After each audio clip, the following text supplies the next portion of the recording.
10 अक्टूबर को सुबह 8:16 पे उत्तर प्रदेश के पूर्व मुख्यमंत्री मुलायम सिंह यादव की डेथ हो गई है। आज इस कुंडली विश्लेषण के माध्यम से हम समझने की कोशिश करेंगे कि किन ग्रहों के कारण मुलायम सिंह यादव का स्वर्गवास हुआ, और ये भी समझने की कोशिश करेंगे कि उनकी कुंडली में ऐसे क्या योग थे, ऐसे कौन से राजयोग थे जो जमीन से उठ करके पूरे देश में वो लोकप्रिय हुए। अगर आप मुलायम सिंह यादव की कुंडली गौर से देखें तो सूर्य प्रबल मार्केश हैं।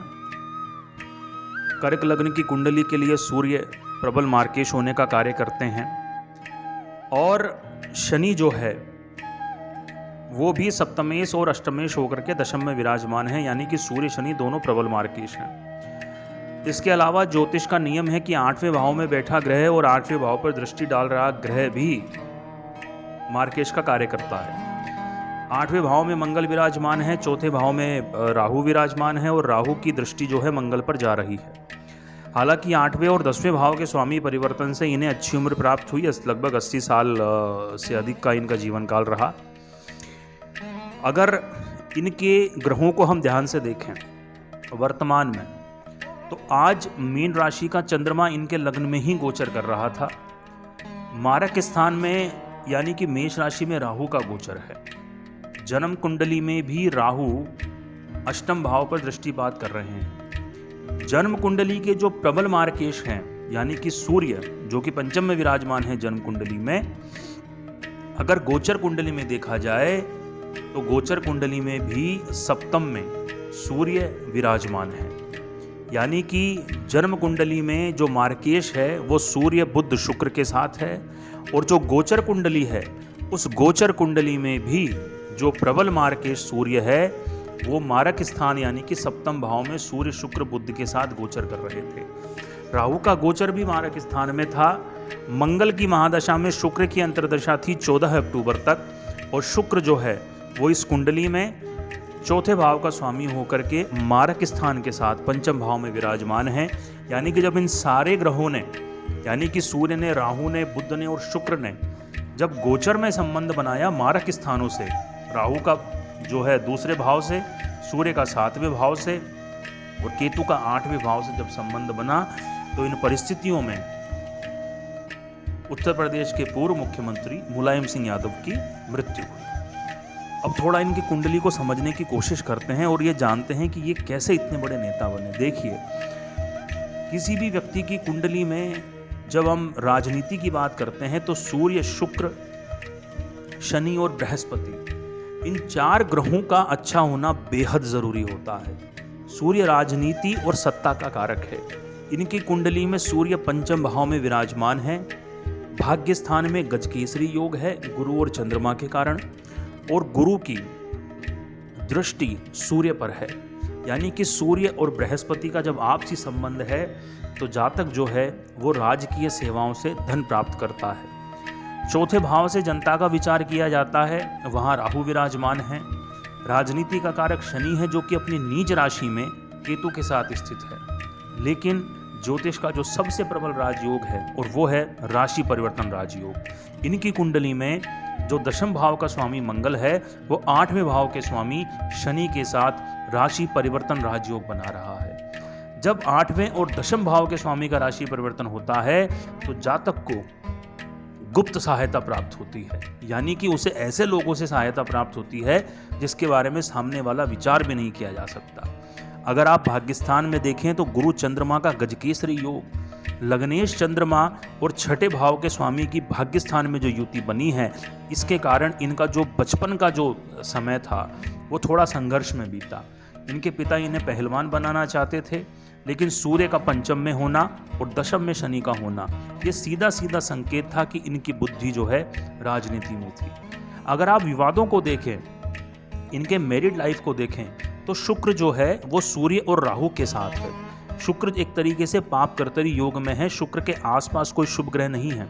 सप्तम भाव का स्वामी भी केतु के साथ है और उस पर राहु का प्रभाव है, और सप्तम भाव का जो कारक होता है बृहस्पति वो भाग्यस्थान में विराजमान है। इसके कारण इनके वैवाहिक जीवन में उतार चढ़ाव की स्थिति बनी रही। जैसा कि आप सब जानते हैं कि बहुत बड़ा परिवार इनके पास है।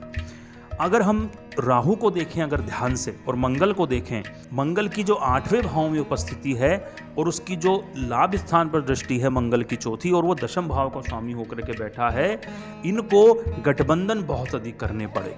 क्योंकि दशम भाव का स्वामी जब 8वें भाव में जाता है तो वो कर्म क्षेत्र पे समस्याएं उत्पन्न कर देता है। यानी कि कई बार ऐसी परिस्थिति आती है जीवन में जब व्यक्ति को समझौते करने पड़ते हैं।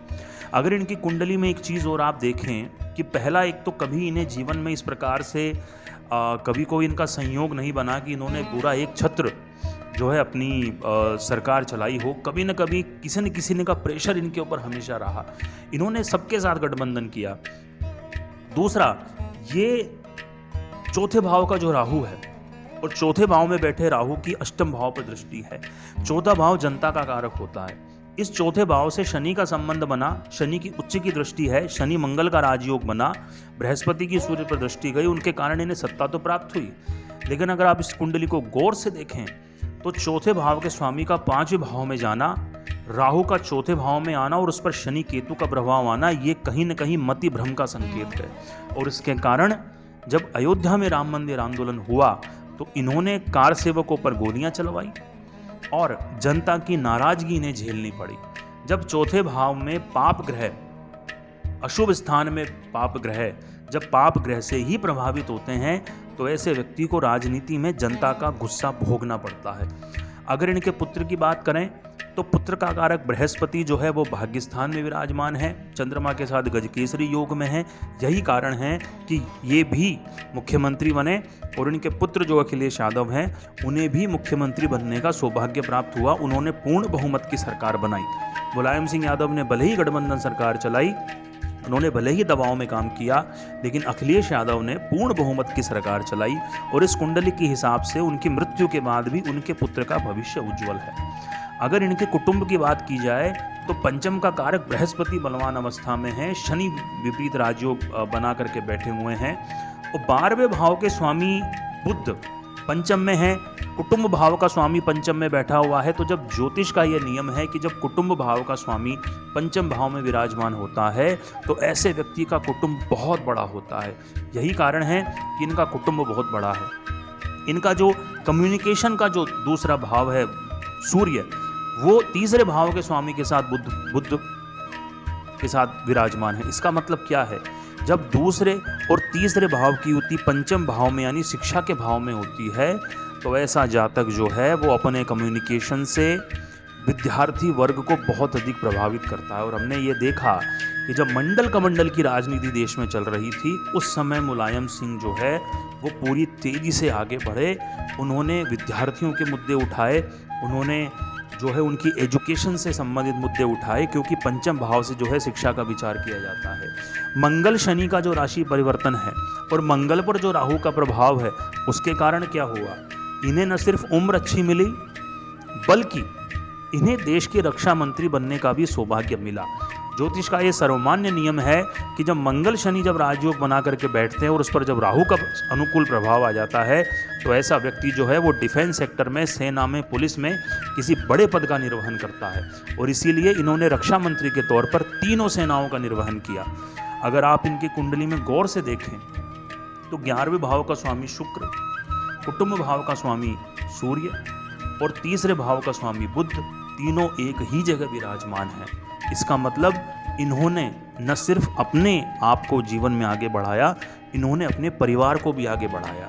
जब दूसरे भाव का स्वामी और 11वें भाव का स्वामी युति बना करके पंचम में बैठते हैं तो ऐसा व्यक्ति अकूत संपत्ति को भोगता है। ऐसे व्यक्ति के पास अपने परिवार के माध्यम से बहुत धन आता है। और अगर हम नेताजी के परिवार को देखें तो चाहे इनके भाई हों, इनके भतीजे हों, इनके पुत्र हों, इनकी पत्नी हो, इनकी बेटियां हों, सबके पास नेताजी के मुख्यमंत्री बनने के बाद बहुत संपत्ति आई। ये लक्ष्मी योग भी है, बहुत अच्छा लक्ष्मी योग इनकी कुंडली में बना हुआ है। विपरीत राजयोग इनकी कुंडली में है, गजकेसरी योग इनकी कुंडली में है, वाणी प्रखरता का योग इनकी कुंडली में है और बहुत अच्छी आयु इनको प्राप्त हुई।